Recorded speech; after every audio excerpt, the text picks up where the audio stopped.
Thank you, Chair.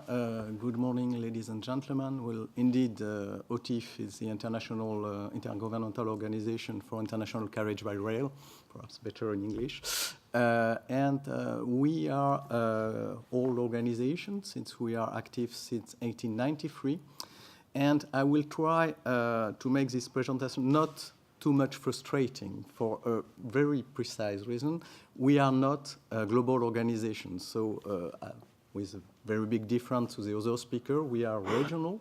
And what I will try to explain is how we will try to expand the use and the benefit of SMS outside the EU region. So just for explaining, OTIF is basically what you see on this map in blue. Meaning that we have 50 member states, basically from Morocco to Pakistan. But we are still a regional organization, and we are more or less based on European solution. And that's also perhaps the second source of frustration of my presentation. I will not enter into the detail of the SMS features within EU, because here you have a representative from the European Union Agency for Railways that will do that far better than I. But I will explain how, out of those principles, we are trying to expand this culture of SMS to our member states and to create, hopefully in the near future, a consistent culture of safety. This consistent culture of safety is quite important for the development of rail, because rail is still an industry where the safety is extremely high. But for building international services outside EU, it is still more or less on a club logic, meaning that a network accepts trains from another network with, as a matter of fact, quite specific arrangements. So what we try to do within the OTIF is to build a culture where it will be possible to extend the concept of interoperability to basically Europe and Asia. That will be already a very ambitious goal. And for that, we need to share a culture of safety, because obviously if you accept a full train coming, let's say, from Azerbaijan on European network, you need to be sure that they share the same safety culture.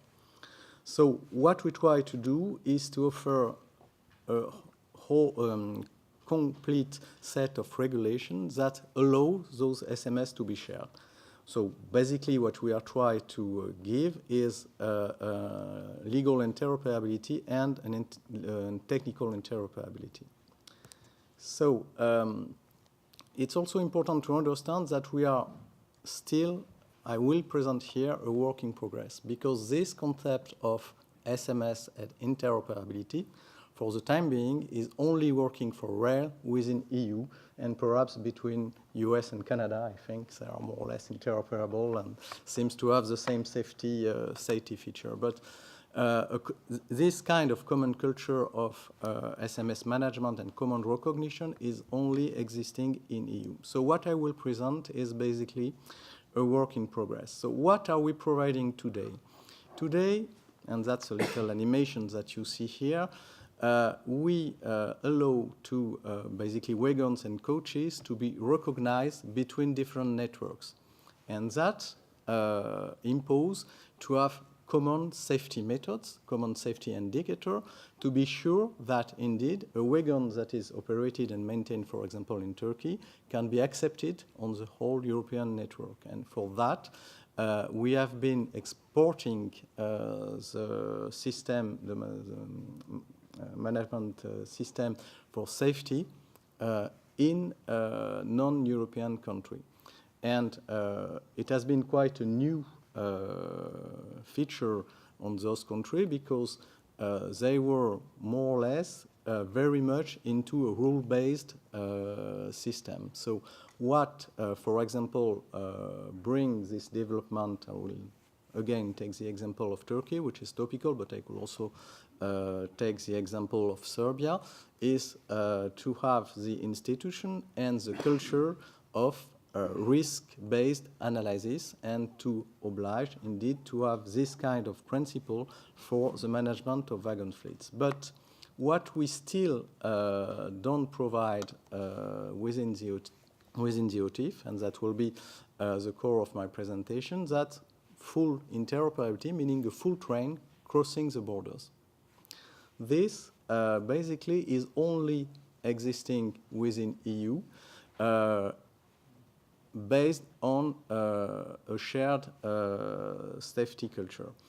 That's very important for the development of rail, because as you know, there is a huge project for having traffic between China and Europe, and for that, you need to really develop a common culture about safety. So what are we trying to do on this respect?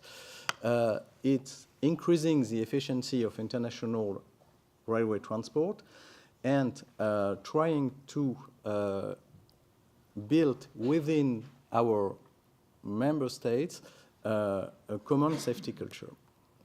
So for the safe operation of train, we try to develop a stack approach, meaning that we need, for building international transport service, first transport contracts, that's what we are providing, the possibility to have the exchange of vehicles, what I explained before, meaning that we recognize that vehicles are safely operated and maintained.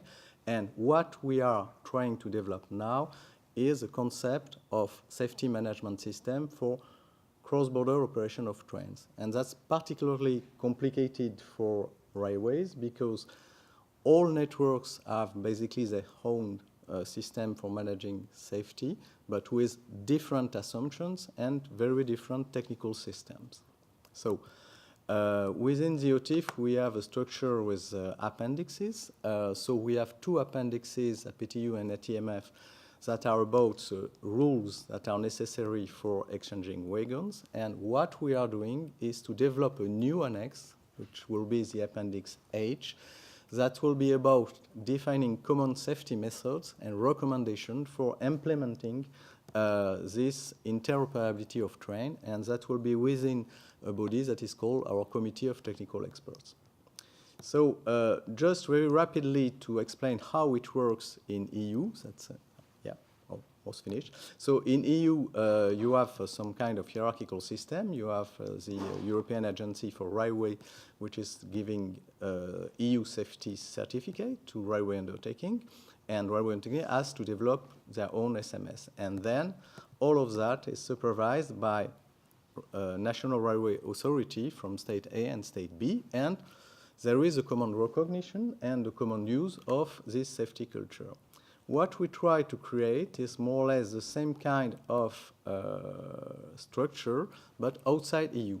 And what is very important to understand is that outside EU, it will be very difficult to have such body as EU railway agencies that will supervise all these safety concerns. So what we will develop, that's a system where it still will be a state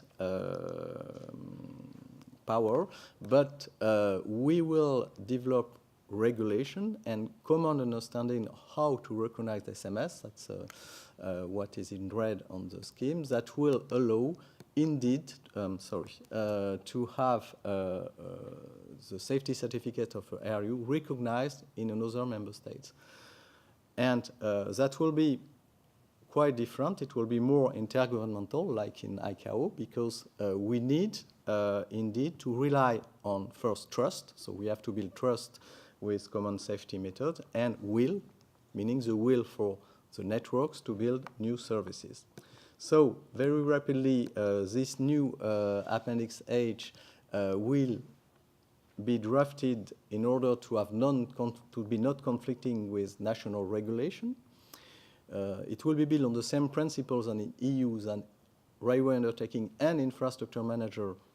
Once again, functionally, we will not impose a split in our member state between railway undertaking and infrastructure manager. And we rely on system of safety management system implemented at each railway undertaking under governmental supervision. So what we will try to build is some kind of ecosystem where different governments and different agencies can recognize the different safety management system based on common methods. So that's an effort that is quite new within rail, and we hope to have a first draft of this new regulation by the end of 2019. Thank you very much.